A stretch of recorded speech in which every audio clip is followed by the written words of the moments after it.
룻기 2장 17절에서 23절까지의 말씀을 제가 봉독하겠습니다.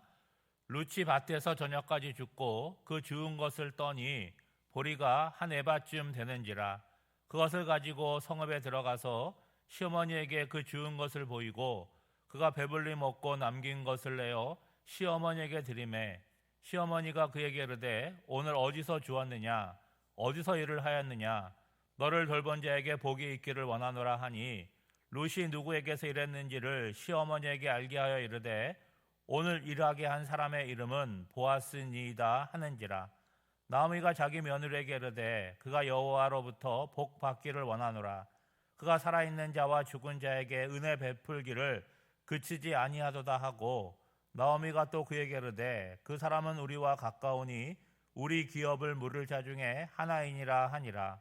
모압 여인이 룻이 이르되 그가 내게 또 이르기를 내 추수를 다 마치기까지 너는 내 소년들에게 가까이 있으라 하더이다 하니 나오미가 며느리 룻에게 이르되 내 딸아 너는 그의 소녀들과 함께 나가고 다른 밭에서 사람을 만나지 아니하는 것이 좋으니라 하는지라.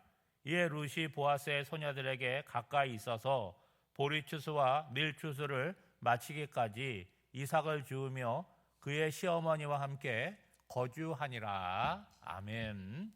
우리가 룻기를 살펴보고 있는데 룻기의 시대적인 배경은 사사시대입니다. 사사시대는요, 한마디로 말하면 여호와 하나님을 왕으로 인정하지 않고 자기 마음대로 자기 소견대로 좋게 살았던 그런 시대입니다. 여러분, 사람들은 다 자기 마음대로 살고 싶어 하잖아요. 자기 마음대로 살았는데 그 결과가 어떠했느냐? 복되고 형통했느냐? 그렇지 않았다는 거예요. 가난하고 공고했다는 것이죠. 왜냐하면 내 마음대로 살았던 삶의 결과가 어떻게 되었느냐? 이방 나라의 공격을 받고 다 약탈을 당하고 숨어 살았던 그런 시대였던 거죠. 그럼에도 불구하고 그 어둠의 시대에 하나님의 은혜는 끊겨지지 않고 계속 이어졌다는 거예요. 그것이 바로 사사시대를 얘기하는 사사라고 하는 존재입니다. 특별한 사람이 아니에요. 그 수많은 사람 가운데 연약하고 평범한 사람을 위기의 때에 사사로 세워서 이스라엘 백성들을 구원한 이야기입니다. 사사시대의 이야기는. 그런데 그 구원받음이 형통함이 오래가지 못하였다는 거예요. 잠시 뒤에 또 다시 범죄의 길로 들어섰던 그 반복되는 시대가 사사시대였습니다. 이 어두운 시대를 배경으로 하는 룻의 이야기는 모두가 다 자기 소견에 좋은 대로 살았던 것은 아니다.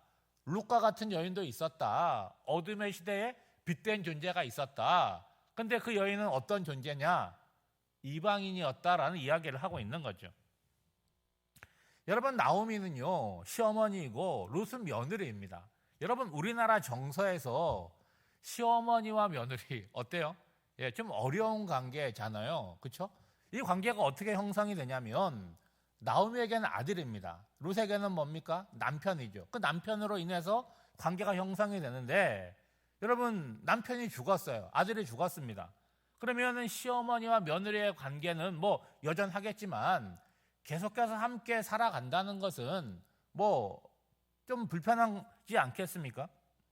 여러분, 100번 양보해서 모압 땅이에요. 룻은 모압 여인이니까 모압 땅에서 모시고 살아간다?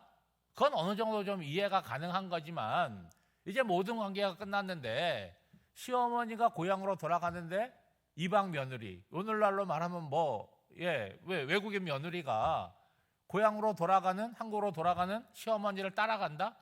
우리로서는 좀 이해하기가, 고개를 끄덕이기가 어렵다는 거예요. 그러면 여러분, 추정할 수 있잖아요.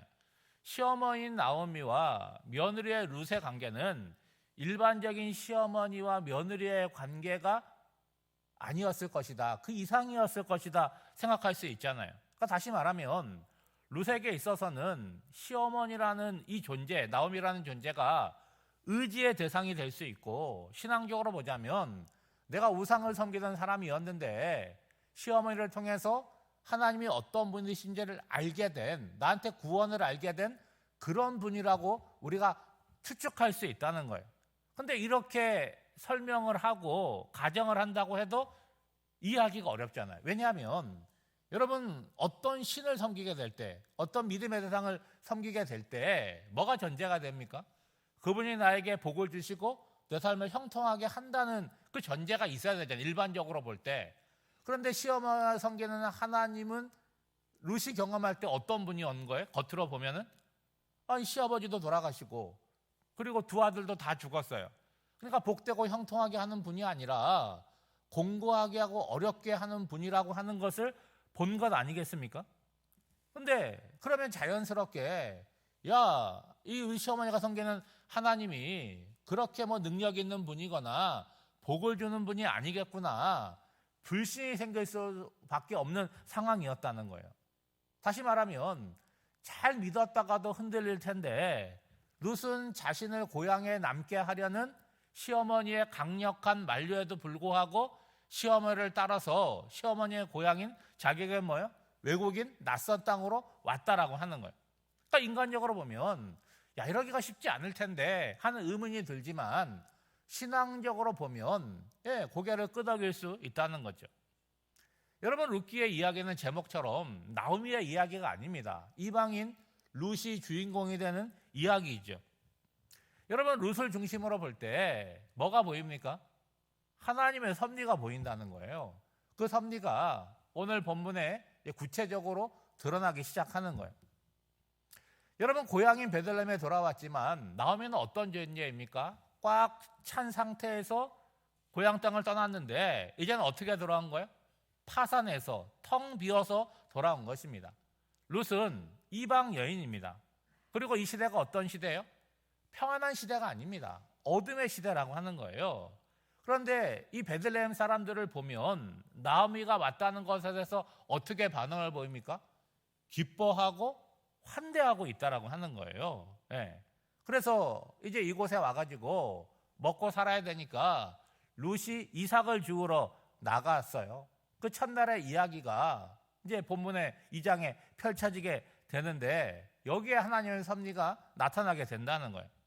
여러분, 이삭을 줍기 위해서 누군가의 밭에 가야 되는 거예요. 그렇죠? 그런데 우연히 간 밭이 누구의 밭입니까? 보아스의 밭이었다는 거예요. 여러분, 이방인의 입장에서 모든 것이 낯설고 두렵지 않겠습니까? 그런데 우연히 간 밭이 보아스의 밭이고 거기에서 환대를 받고 있다는 거예요.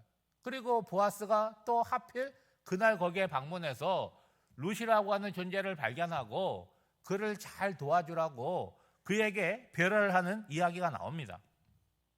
여러분, 구약의 율법을 보면 하나님께서 이스라엘 백성에게 특별하게 부탁한 대상이 있어요. 과부, 고아, 나그네입니다.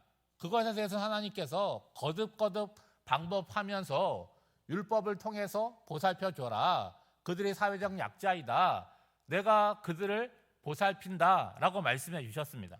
그런데 룻은 어떤 존재예요? 나그네이면서 과부잖아요. 이에 나오미에 대한 사연을 알고 있기 때문에 어떤 요란한 방식으로 한 것이 아니라 뒤에서 룻이 알지 못하는 방식으로 따뜻하게 배려를 베푸고 있다는 거예요. 그렇게 하루 종일 이삭을 주었습니다. 첫날이에요. 그렇죠? 그리고 그 주운 이삭을 갖고 집에 돌아간 이야기가 오늘 본문의 내용입니다.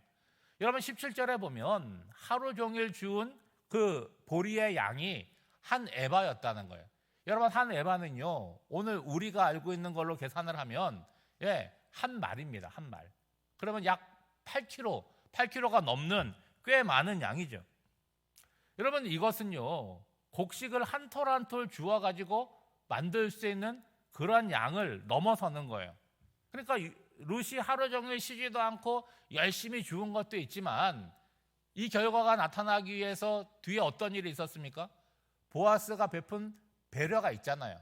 이삭을 다 거두지 말고 떨어뜨려 주어라 하는 이야기가 있습니다.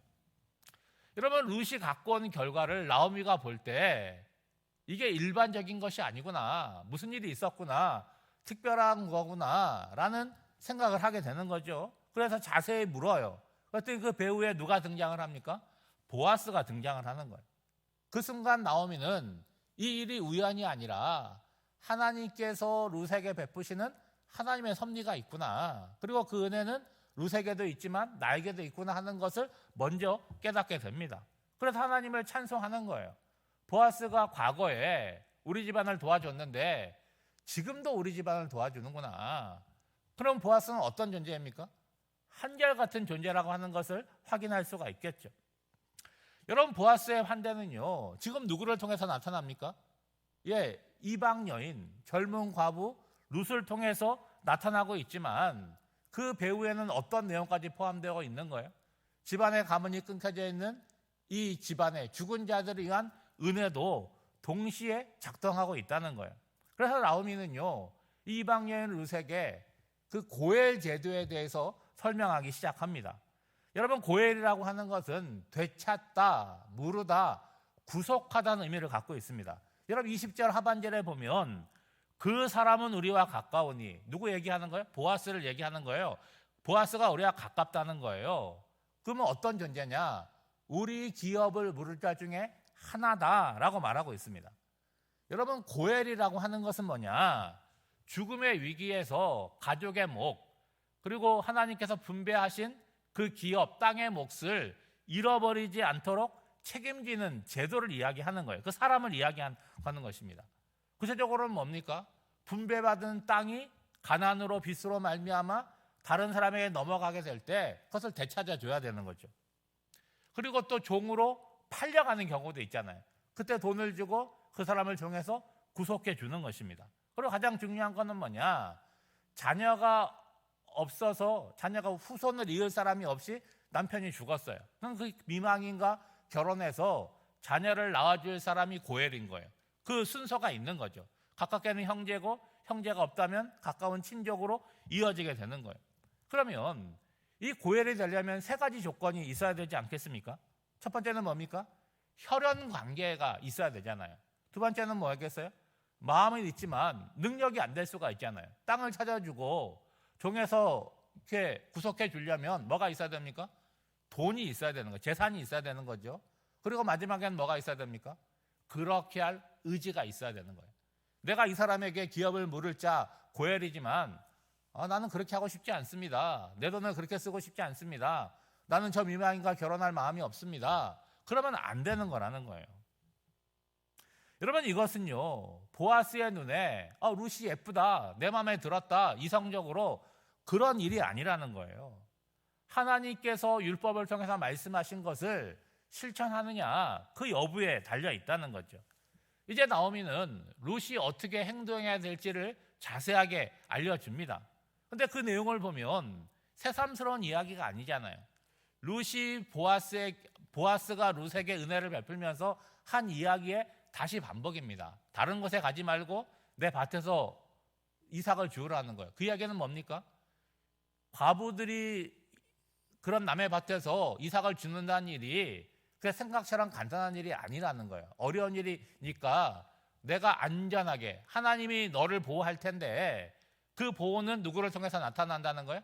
사람을 통해서 나타나는데 내가 너의 사연을 알고 있으니까 내가 보호해 줄 테니까 내 그늘 아래, 그러니까 하나님의 그늘이지만 눈에 보이는 내 그늘 아래 머물러 있으라는 거죠. 여러분, 23절 말씀해 보면 이에 룻이 보아스의 소녀들에게 가까이 있어서 보리추수, 지금 보리추수 하거든요. 그래 밀추수를 마치기까지 이삭을 주며 그의 시어머니와 함께 거주하니라 라고 나오고 있습니다. 여러분, 룻기를 보면 하나님께서 일하시는 역사와 섭리가 있습니다. 근데 룻은 그것을 알지 못하잖아요. 여러분, 오늘을 살아가는 우리도 마찬가지잖아요. 하나님의 섭리를 다 알고 살면 오늘을 살아갈 때 인상 쓸 일이 뭐가 있겠습니까? 웃으며 살아갈 수가 있고 소망을 갖고 살아나갈 수가 있잖아요. 지금 이 역사가 이루어지는데 룻은 알지 못하지만 가장 먼저 누가 발견을 합니까? 나오미가 하나님께서 고엘로 보아스를 사용해서 우리 집안의 대를 잇게 하시려고 하는구나, 그 섭리를 깨닫게 되는 거죠. 그런데 여러분, 이런 역사가 이루어지는 과정 속에 룻이 어떤 선택을 하는 거예요? 시어머니를 따라서 고향에 오는 그 놀라운 선택을 하고 있다는 거죠. 왔더니 어떤 일이 벌어지는 거예요? 베들레헴 사람들 그리고 보아스가 환대하고 은혜를 베풀고 있다는 거예요. 여러분, 각자가 자기 역할들을 감당하잖아요. 누구는 선한 역할을 감당하고 누구는 악한 역할을 감당하기도 합니다. 그런데 여러분, 그 배우 속에 배우에는 누가 계시다는 거예요? 그 선함도 그 악함도 다 사용하시는 하나님의 섭리가 있다는 거죠. 여러분, 오늘 공휴일인데 새벽에 나오셨어요.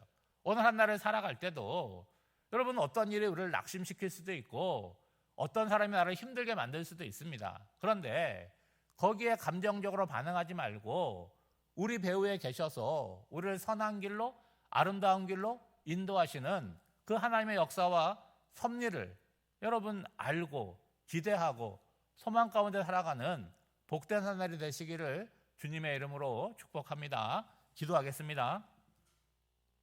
하나님 아버지, 하나님의 역사와 섭리는 시대와 관계없이 언제나 진행되고 있음을 깨닫습니다. 절망할 수밖에 없는 현실에서 룻이 시어머니를 따라 베들레헴에 왔을 때 하나님이 펼치시는 놀라운 드라마의 주인공이 됨을 보게 됩니다. 오늘을 살아가는 우리들에게도 믿음을 주사 먹구름 뒤에 밝게 빛나는 태양이 있듯이 나의 삶을 소망으로 인도하시는 하나님을 믿고 신뢰하게 하옵소서. 새로운 달 5월이 시작되었습니다. 성도들의 가정을 축복하사 하나님이 주시는 기쁨과 평화로 충만하게 하옵소서. 오늘은 어린이날입니다. 이 땅의 모든 어린이들을 축복하여 주시사 건강하고 지혜롭고 아름답게 자라나게 하여 주시고 우리 화도교회의 귀한 어린이들이 하나님의 사람으로, 믿음의 사람으로 성장하는 그런 기쁨과 은혜가 충만하게 하옵소서. 오늘 한 날을 살아갈 때도 주님이 주시는 기쁨과 은혜와 평강을 누리며 살기를 간절히 바라옵고나오며 이 모든 간구를 예수님의 이름으로 기도하옵나이다. 아멘.